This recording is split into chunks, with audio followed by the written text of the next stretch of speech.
noches, amigas y amigos de Contragolpe. Hoy estaremos hablando de la CELAC porque ya falta poco para la celebración de esta cumbre de 33 países que la van a conformar y que se va a realizar aquí en nuestra Caracas, la cuna del libertador Simón Bolívar. Y para hablar sobre este tema tenemos a tres invitados de honor. En primer lugar, la profesora universitaria, profesora de la UCB, Judith Valencia, y la documentalista conocida y querida por todos, Lilian Blaser. Bienvenidas ambas. Gracias. Y vía Skype, vía internet, gracias a las nuevas tecnologías de información, tenemos al profesor y director de la revista América 21, Luis Bilbao, desde Argentina. Profesor, ¿cómo está? Muy bien, buenas noches. Le ofrecemos disculpas por el retraso que justamente se debe a la celebración en nuestro país, específicamente en el estado Zulia, de un congreso de filosofía donde estaban interviniendo tanto el vicepresidente ejecutivo de la República Bolivariana de Venezuela, Elías Jaua Milano, como Álvaro García Linera. Por eso el retraso, pero desde aquí le enviamos un saludo. Y bueno, para conversar con usted de una vez queríamos saber su posición sobre qué significa para los pueblos de nuestra América la conformación de un mecanismo de integración regional en el que ni Estados Unidos ni Canadá participen. Bueno, es un inmenso paso adelante, es una victoria, un hito histórico, una derrota del imperialismo estadounidense y como contraparte de todos estos factores positivos, naturalmente, un enorme desafío porque nadie podría suponer que Estados Unidos va a soportar pasivamente que nada menos que América Latina y el Caribe se vayan para no volver de su área de control. ¿Cuál podría ser calificada como la Organización de Estados Americanos, profesor? Bueno, yo creo que justamente la CELAC va a reemplazar, más allá de lo que pueda decirse en las palabras, la CELAC sencillamente va a reemplazar a la OEA. Es decir, Estados Unidos va a perder ese instrumento vital que tuvo durante décadas, durante más de medio siglo, para inmiscuirse en nuestros asuntos internos, para controlar o para telecontrolar nuestras políticas internacionales. Yo en ese sentido es que digo que Estados Unidos en este momento está sufriendo una derrota muy profunda, pero este no es un cualquier momento, Erika. Fíjate que estamos en medio de una tremenda crisis estructural del sistema capitalista. Y este sistema capitalista en distintos puntos del mundo está provocando situaciones de disgregación, de fuerzas centrífugas que despedazan a regiones, incluso a países, está poniendo en juego la unidad de la Unión Europea y está resquebrajando la estructura política de Estados Unidos. Lo vemos esto todos los días.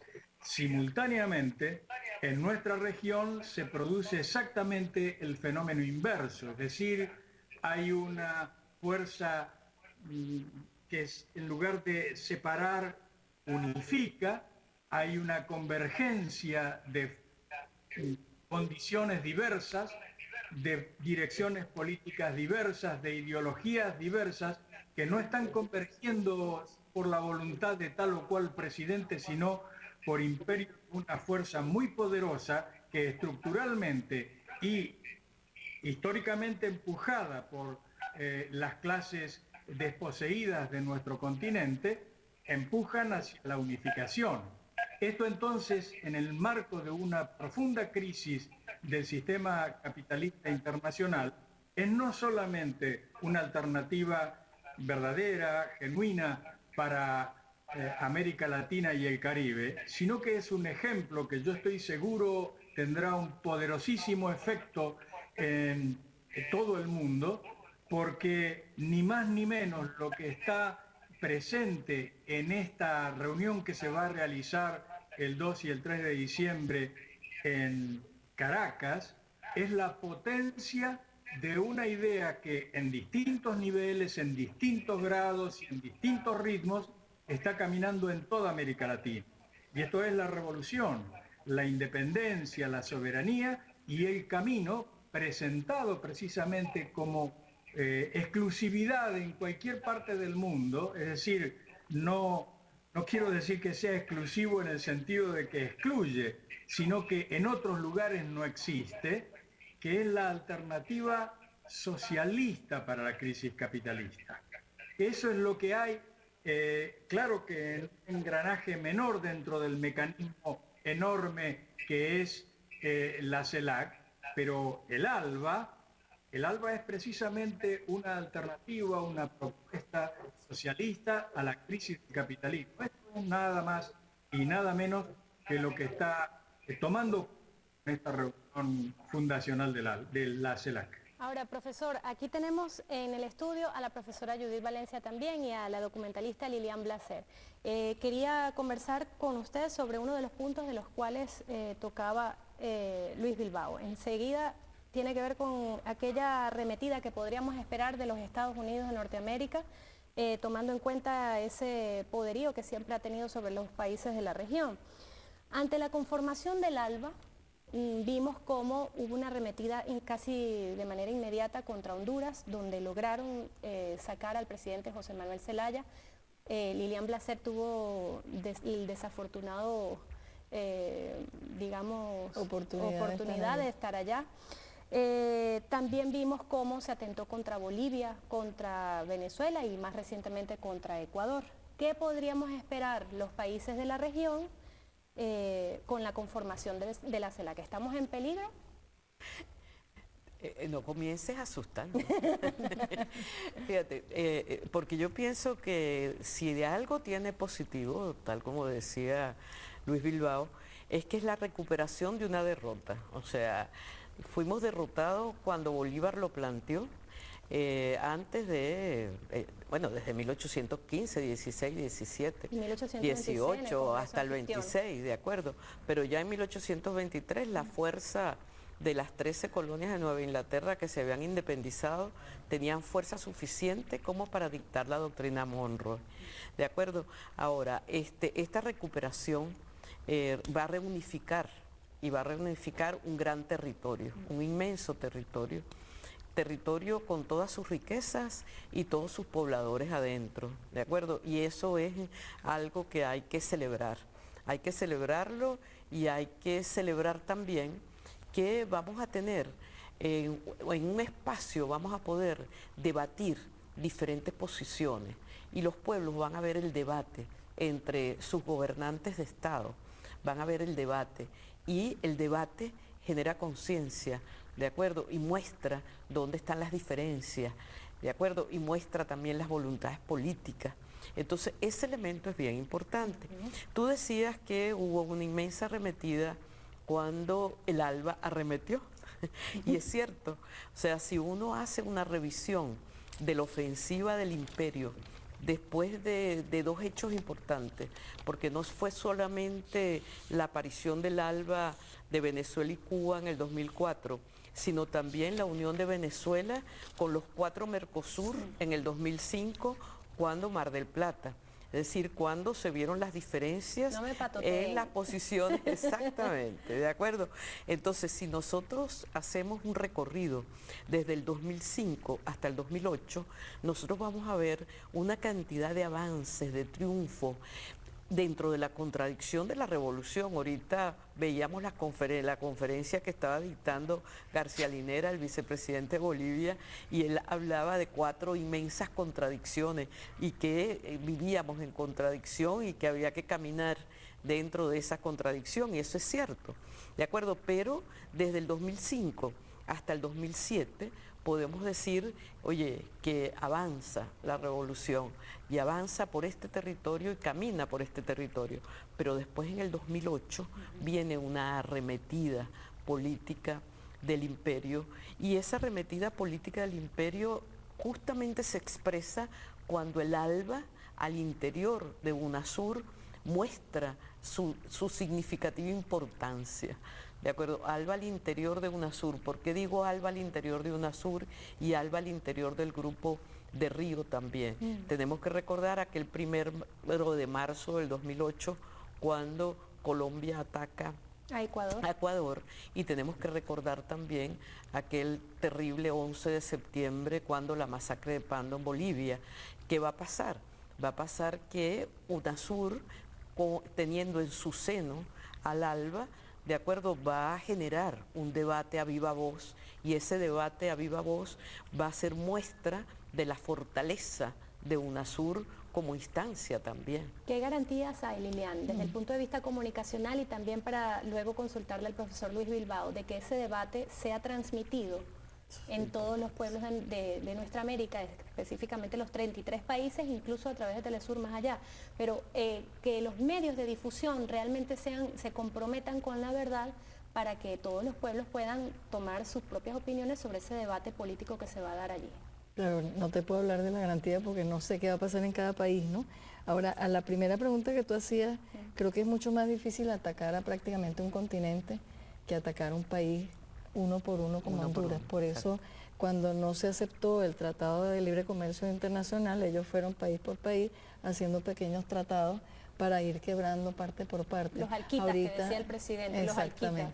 En cambio ahora, bueno, es casi todo un continente el que se está uniendo, y probablemente tengamos, además, si hay una arremetida comunicacional importante, que habrá que ver cómo cada país la tempera o no la tempera. Si están aquí deberían poder hacer que en sus países se vea, pero en sus países probablemente no manejen ellos los medios, sino los medios privados. Entonces por ahí hay unas contradicciones con esa importancia. Claro, pero ¿no? Fíjate la inmensa importancia de Telesur, ¿no? Claro. O sea, Telesur juega allí un papel fundamental, central, fundamental de hacer ver y hacer escuchar, ¿de acuerdo? Lo que ahí se va a debatir, porque ahí van a ver, ahí se van a encontrar la oposición de fuerzas de la palabra, o sea, no fuerza de las armas, sino fuerza de la palabra y de la voluntad política, y eso es de gran importancia. Ahora, el profesor Luis Bilbao, si sigue en línea todavía, le preguntamos cómo están reseñando los medios argentinos esta cumbre que se va a realizar en nuestro país, y si usted considera lo que dicen las damas aquí en el estudio, ¿es posible que los medios privados le den la justa cobertura a la conformación de la CELAC? ¿O tendremos que esperar por Telesur? ¿Qué reunión de la CELAC? La reunión que se va a celebrar dentro de unos días aquí en Caracas. La gran prensa comercial desconoce por completo la existencia de esta reunión. Es algo realmente vergonzoso. Bueno, pues, sin embargo, yo soy muy optimista porque en los últimos años yo creo, insisto en esto, y sé que muchas personas creen que exagero, pero yo estoy convencido de que estamos ganándole la batalla comunicacional al imperialismo en América Latina. Telesur ha sido un instrumento poderosísimo para dar vuelta la relación de fuerzas en materia de comunicación de masas. Pero Telesur se multiplica a través de cientos de pequeños canales de televisión en América Latina y a través de miles de estaciones radiales y programas radiales y a través de periódicos, hojas barriales, es decir, una cantidad de medios de comunicación alternativos que dan una batalla en un sentido desigual, en otro sentido mucho más potente, por el solo hecho de que tiene una relación diferente con la persona común, con el hombre de la calle.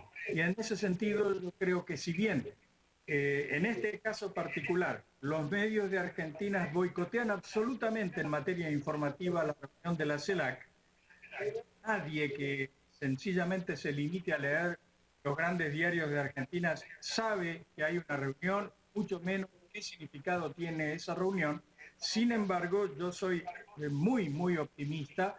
Yo creo que efectivamente América Latina va a tomar buena cuenta de esta reunión. Eso será una prueba más que estamos ganándole la batalla informativa capital. ¿Tan consciente? Lilian, ¿quieres hablar? Sí, en los años 70 cineastas combativos hablaban del arte termita, del cine termita, de ese cine subterráneo Y yo creo que lo que él plantea es bien importante, la multiplicación de Telesur, que ya es un ente excesivamente importante, que además se multiplica y se ramifica. Y yo creo que, bueno, que el Internet y que muchas otras cosas, porque los movimientos sociales en sí, además son medios de comunicación ellos como seres, ¿no? Claro. Y cada uno y cada una de nosotros debe también propiciar esto. Yo creo que los grandes medios además han perdido enormemente la credibilidad. O sea, yo he viajado a España, a Estados Unidos, y la gente común inclusive no cree en los medios grandes. Todavía tienen mucho poder de penetración, digamos, en muchas esferas de la sociedad, pero están perdiendo credibilidad cada vez mayor, y creo que hay otros medios que los están sustituyendo y la gente está buscando alternativas para saber lo que ocurre en esos otros medios, ¿no? Pero fíjate, yo creo que esos otros medios, o sea, esos medios, los medios privados, digamos así, los grandes medios, buscan invisibilizar todo lo que tenga que ver como acontecimiento de movilización de los pueblos. Claro. O sea, es invisibilizar aquello tan maravilloso del documental de La Revolución no será transmitida. Sí. ¿De acuerdo? Bueno, eso sigue siendo un hecho cierto. ¿De acuerdo? Cuando yo pienso, por ejemplo, que cuando decimos que la oposición a la revolución bolivariana dice cifras incorrectas o dice cifras que no son, es que eso es a propósito, eso es parte de la estrategia, eso es parte de la estrategia, porque si ellos dicen lo que realmente acontece, estarían visibilizando la revolución. Ellos tienen que invisibilizar para poder seguir inyectándole mentiras a sus propios votantes. Eso es una censura vil y fragrante, por decirlo de alguna manera. Es un cerco mediático que todavía hoy vivimos, y bueno, ahí está Telesur y la Radio del Sur, y todavía siento que falta algo desde el punto de vista del Internet. Por ahí hay unas conversaciones que tenemos pendientes al respecto. Pero de todas maneras, esa invisibilización y esas mentiras también los están socavando. O sea, ellos están ganando a corto plazo y están, para mí, perdiendo a largo plazo lo que más le importa a un medio, que es la credibilidad, ¿no? Ahora, esa censura que se establece no solamente en Venezuela, sino en general en todos los países de la región, hace que haya un desconocimiento del cual el profesor Luis Bilbao está hablando en la sociedad, ¿no? Sí, es que lo invisibilizan totalmente. Mira, tú preguntas en determinados sectores sociales qué está aconteciendo esta semana en Caracas y no saben. O sea, simplemente no saben, porque la radio que ellos ven y la televisión que ellos ven no habla de eso, ¿de acuerdo? Y no habla de eso a propósito, es parte de la estrategia. Eso sería reconocer que el Sistema Nacional de Medios Públicos ha fracasado. No, no es que ha fracasado, sino que esa gente no pone el sistema nacional. Ven más novelas y No, otras cosas. Ojo, no es que ven nada más novela, también tenemos que revisar nuestras antenitas, porque hay zonas del este donde no llega. Ajá. Una crítica de la 3R.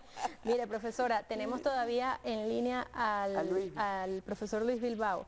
¿Es posible que la CELAC, se lo pregunto al profesor Luis Bilbao y a ambas también, es posible que la CELAC en algún momento se convierta en un bloque político de la misma manera como lo es actualmente la UNASUR? Profesor. Bueno, hay una complejidad mayor a la de UNASUR, que ya es muy grande. No debiéramos desconocer que efectivamente dentro de UNASUR hay diferencias profundas, hay estrategias diferentes y hay perspectivas completamente contrarias en algunos casos. Sumado los países de América Central, México y el Caribe, esta complejidad se hace todavía más aguda. Sin embargo, insisto en que esto no depende básicamente de la voluntad de tal o cual gobernante. Nosotros tenemos una realidad mundial de crisis, una situación que se va a agravar en los próximos años. La incapacidad completa del sistema capitalista, no ya para hacer mejorar la vida del hombre, sino inclusive para sostener lo elemental de la vida del hombre en nuestros países, pero también en los países centrales, en Estados Unidos, en Europa, como lo estamos viendo ya. Y entonces, en este cuadro, las opciones gobernantes que se niegan, que vacilan o que francamente se oponen a las propuestas del ALBA, se angostan muchísimo. No tienen el margen de acción que han tenido en otro periodo histórico, y aquí está planteada entonces la gran posibilidad de que la constitución de la CELAC, la existencia de UNASUR, la potencia del ALBA, no queden limitadas a los gobiernos de estos países, sino que además ingresen en el escenario político con voz propia, con conciencia, con organización, con estrategia y con liderazgos, los pueblos de América Latina. Y es eso lo que yo creo que tiene en la reunión de la CELAC en Caracas en estos días un hito fundamental. No es simplemente que se reúnen presidentes, es que esos presidentes, varios de ellos, bastantes de ellos, están allí no tanto por su propia voluntad, sino por la fuerza impresionante que hace sobre su conducta la existencia de pueblos que demandan, que en distinto grado están haciendo propuestas, en distinto grado y en distinto ritmo han tomado el futuro de nuestro continente en sus manos. Profesora. Cuando tú le preguntas a Luis Bilbao si nace como un bloque, sí, nace como un bloque geoestratégico, con tensión entre fuerzas. ¿De acuerdo? Porque hay fuerzas antagónicas allá adentro, ¿no? Hay fuerzas contradictorias y hay fuerzas en pugna y en lucha, pero es cierto lo que dice Luis también, pero es una inmensa plataforma de pueblos que junta desde México hasta la Patagonia, es decir, junta absolutamente a todos los pueblos movilizados. Por eso es que es tan importante comunicar lo que esté aconteciendo, porque eso va generando y va multiplicando una conciencia. Fíjate que si uno mira hacia atrás, ¿sí?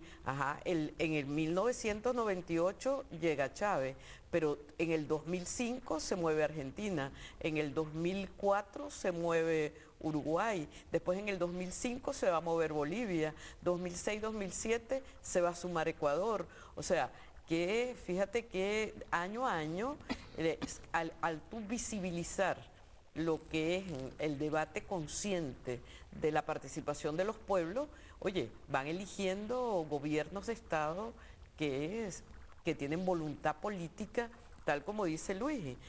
Allí en la CELAL va a estar la UNASUR adentro, claro, va a estar el ALBA dentro de la UNASUR, no debemos olvidar que también va a estar Centroamérica, que tiene tratados de libre comercio con los Estados Unidos y con Europa, pero va a estar también el CARICOM, que es una novedad en tanto que está todo el Caribe oriental se va a sumar y se va a sumar con voz, con voto, con presencia, se va a visibilizar toda esa región y ahí hay una fuerza de Petrocaribe. A eso iba. También de Petrocaribe Se me en adelantó. todo ese Caribe, de Petrocaribe en todo ese Caribe. O sea que hay, los valores de Petrocaribe son valores totalmente anticapitalistas en el sentido de los valores de ganar, ganar, como dicen ellos. ¿De acuerdo? ¿Qué estará diciendo la gente de la oposición que la esté viendo ahorita, profesor? Porque fíjate Los que, candidatos de la MUD, como les dicen por allí, de la Mesa de la Unidad Democrática. ¿qué estarán diciendo? ¿Tú crees Ellos dicen, lo digo porque ellos dicen que Petrocaribe es una simple regaladera de petróleo. No, no es una regadera, es un intercambio compensado. Y el intercambio compensado es una maravilla, porque yo te doy y tú me das, y yo te doy lo que tengo y tú me das lo que tienes. Pero ellos dicen que eso es trueque, Y que eso ya es regresar al totalmente- feudalismo. No, Almora es No. avanzar hacia un futuro cercano. hacia un futuro mejor Hacia y ahí dice mi amiga diferente Amaranta. de ese bien vivir, ¿de acuerdo? Mire, profesora, tenemos que hacer un corte. Ya vamos a seguir hablando sobre Petrocaribe, cómo juega este mecanismo de integración energético dentro de este nuevo que se está creando, cuyo eje de acción además tiene que ver con los hidrocarburos, con el medio ambiente, con la reducción de la pobreza, o más bien con la erradicación. Y bueno, con el tema económico, bueno, ya lo vamos a ver en la próxima parte de Contragolpe. Profesor Luis Bilbao, no se vaya, quédese con nosotros.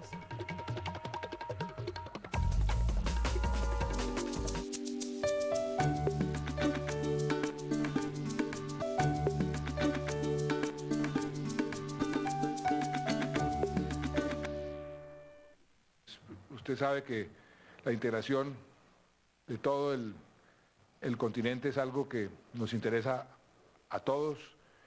La cumbre que se va a celebrar a finales de esta semana aquí en Caracas es un paso muy importante en esa dirección, pero creo que la integración a nivel continental se hace fortaleciendo las integraciones bilaterales, como la que estamos fortaleciendo el día de hoy Venezuela y Colombia. Nos vamos de aquí, presidente Chávez, muy contentos y muy agradecidos, porque creo que este paso que hemos dado realmente para Colombia es un paso muy importante en todos sus objetivos de generar más empleo, de reducir la pobreza y de tener más seguridad. En esos tres elementos se reduce nuestro plan de desarrollo. Y esto que hemos hecho hoy nos ayuda a lograr esos objetivos, por eso le agradecemos mucho y lo invitamos a usted y a todo el pueblo venezolano a que sigamos fortaleciendo esta integración. Yo agradezco mucho al presidente Santos, a su canciller María Ángela, todo el esfuerzo que sé que han hecho, a Nicolás, para fortalecer estas relaciones. Quiero agradecer todo el apoyo que nos han estado dando en los preparativos para la cumbre de la CELAC del próximo fin de semana. Contamos con tu presencia, por supuesto, el día jueves, viernes, sábado, pero ha sido muy importante el apoyo que el gobierno de Colombia nos ha venido dando, lo mismo en la UNASUR. Ese es un ejemplo, fíjate, un ejemplo de cómo nosotros nos llegamos a acordar rapidito y designamos o logramos pues la designación de la doctora María Emma, que ha cumplido una gran tarea, no para María Emma Mejía, pues para darle vida a la UNASUR. Y bueno, con su ayudante, Ali Rodríguez Araque, ¿no?, próximo secretario general. Es un ejemplo de coordinación, de trabajo, de amistad y de cuántas cosas podemos hacer por nuestros dos países y un poquito más allá, en nuestro ámbito suramericano, centroamericano, caribeño.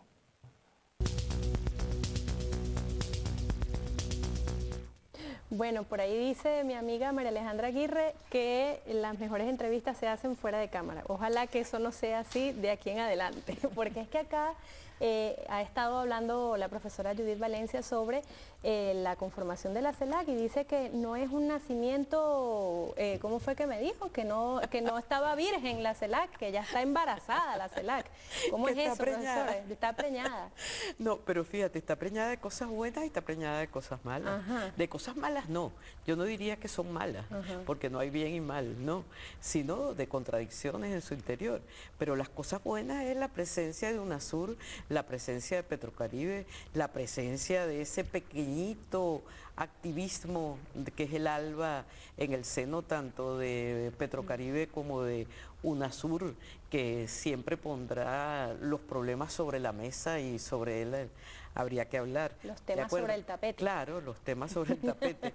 Pero ¿por qué? Porque todos los procesos son así, los procesos siempre traen cosas de antes y llevan cosas para después, ¿de acuerdo? O sea, no pueden ser con un punto de origen y un punto final, ¿no? Son contradictorios y son sabrosos. Antes de hablar con el profesor Luis Bilbao, Lilian quería retomar un tema comunicacional que quedó pendiente. Sí, rapidito, porque yo creo que la batalla fundamental por el mundo nuevo que queremos construir se da en las mentes, ¿no?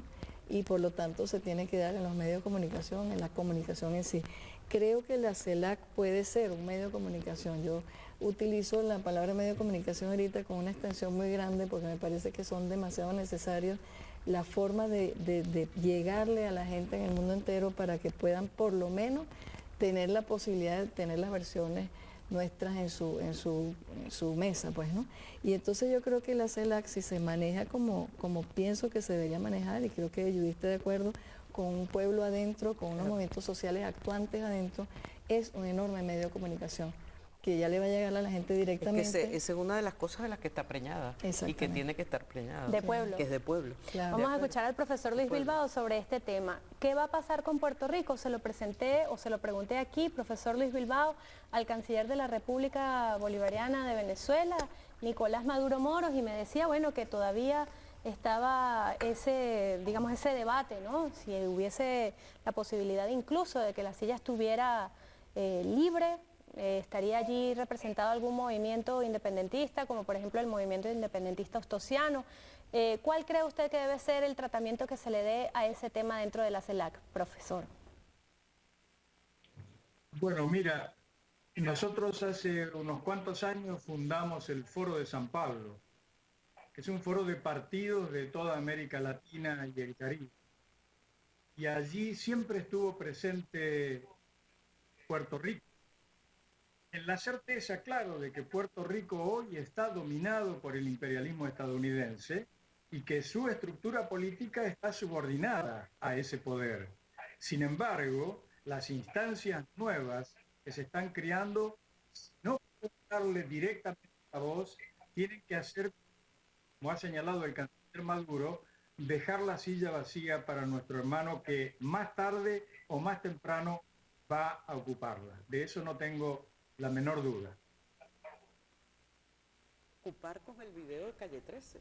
Latinoamérica, me parece una tremenda opción. Increíble, o sea, que tengamos de fondo en la CELAC todo el tiempo el video de Calle 13 y la famosa franela con la Sol Estrella. Bueno, y por ahí hay una sorpresa, pero no podemos decir nada todavía. Eso no podemos tubear al comandante.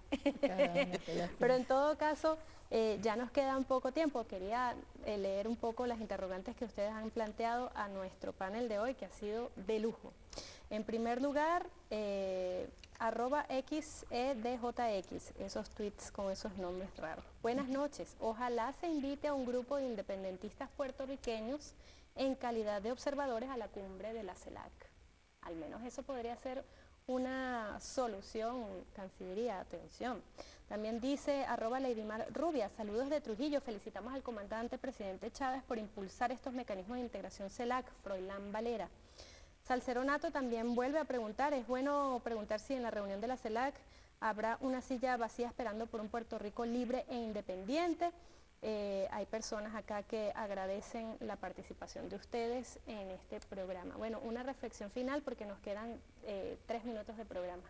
Fíjate, una reflexión final yo diría que es eso, o sea, va a ser una inmensa plataforma de un espacio y un territorio de geopolítica desde México hasta la Patagonia, en donde los pueblos se van a mover, se van a reconocer a sus gobernantes y va a haber un debate que realmente va a nutrir el porvenir. Liliana. Demasiado completo lo que ella dijo, pero bueno, insisto en el tema comunicacional, yo creo que es importante que hagamos conocer las cosas que estamos haciendo por todo el mundo y yo creo que hay muchos medios de comunicación y insisto en que cada movimiento social y cada persona es un medio de comunicación y tenemos que utilizarlo. Yo creo que es una iniciativa importantísima y bueno, nada, para adelante, ¿no? Profesor Luis Bilbao, su despedida. Bueno, hace unos 4 o 5 años, Judith recordará, estábamos en Zulia en un congreso de filosofía. Todavía no había estallado la crisis capitalista de 2008 y nosotros nos batíamos en aquel momento explicando y defendiendo la posición de que lo fundamental que estaba ocurriendo en el mundo era el avance de la crisis del sistema capitalista. Hoy ya esto no es un debate teórico, es una realidad y que incluso ya nadie quiere ocultar. La podemos leer, esta sí, en la prensa comercial. Ahora, es imprescindible aumentar hasta el máximo nuestros esfuerzos para poder transmitir lo que está ocurriendo, lo que va a ocurrir en estos próximos días en Caracas con la CELAC, porque esa dinámica de convergencia de la CELAC, esa dinámica integradora de UNASUR, esa propuesta socialista para el siglo XXI del ALBA y de Venezuela, tiene que llegarle al mundo entero, porque justamente si hay algo que hoy predomina en el planeta, es la ausencia de una propuesta clara, definida, de una estrategia y de un liderazgo. Yo estoy seguro de no exagerar si digo que el foro de la CELAC es un faro para el mundo, que UNASUR es un enorme paso adelante en la integración a distintos niveles de países muy diferentes, y que el ALBA y el ALBA Venezuela es la comprobación de que es posible, no solamente necesario como ahora todo el mundo lo comprende, sino posible avanzar hacia el socialismo. De manera que me parece que estamos viviendo un momento estelar, un momento donde ciertamente hay grandes desafíos y grandes problemas, pero básicamente es una fuente de optimismo y de fortaleza para todo aquel que crea en la posibilidad de cambio profundo de la sociedad en que vivimos. Muchas gracias, profesor Luis Bilbao. 2 segundos. 2 segundos. Yo pienso que Luis dice una propuesta, yo diría un inmenso debate para abrir las entendederas y los pueblos avanzar unidos. Y Lilian, 2 segundos más. Y que creo que es un gran ejemplo para el mundo, que ahorita está sumido tanto en la crisis capitalista como en un imperio que no vacila en matar y en invadir países para dominarlos. Gracias por haber estado conmigo. Me están matando aquí para que termine el programa. Nosotros nos dejamos con un micro sobre la comunidad de estados latinoamericanos y caribeños. ¿Cuáles son los antecedentes? Véanlo en este trabajo que hizo nuestro compañero César Guevara. Mañana seguimos hablando sobre este tema, pero ya desde el punto de vista económico, Petrocaribe, etcétera. Incluso las agresiones sobre las cuales podría estar pendiendo digamos, teniendo un péndulo encima de nuestra región por esto. La profesora decía que yo estaba como globoterror, asustando a la gente. Bueno, mañana me lo dirán los otros invitados. Gracias por haber estado con nosotros. Chao, chao, chao, chao.